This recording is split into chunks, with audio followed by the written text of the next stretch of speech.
Loaf Around, Unpacking the Phrase. Hello, everyone. Welcome to our English language learning series. Today, we're going to uncover the meaning behind the phrase, loaf around. If you're curious about how to use this phrase in everyday conversation and what it really means, you're in the right place.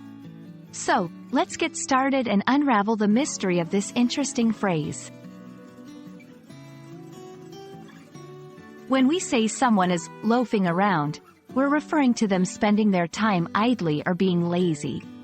The word loaf in this phrase has nothing to do with bread but is actually an old-fashioned term that means to laze or lounge about with no particular purpose.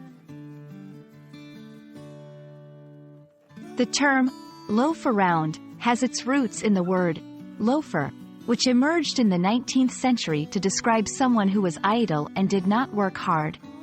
It's believed that the term comes from the German word laufen, meaning to walk. But ironically, when we loaf around, we're often doing very little walking or working. Let's look at how loaf around is used in real-life scenarios.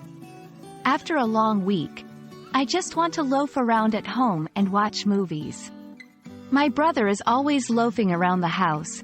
He should find a hobby or a job. On vacation, it feels great to loaf around the beach all day.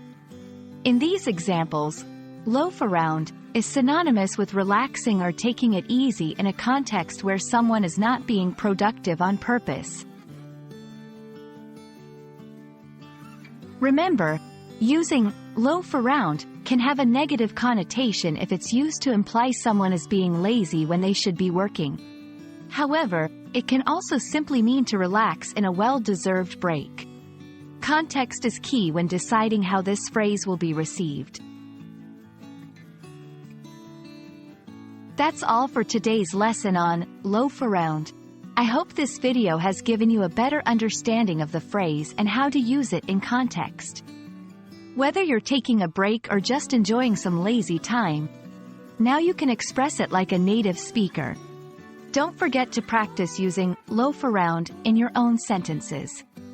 Happy learning, and see you in the next video.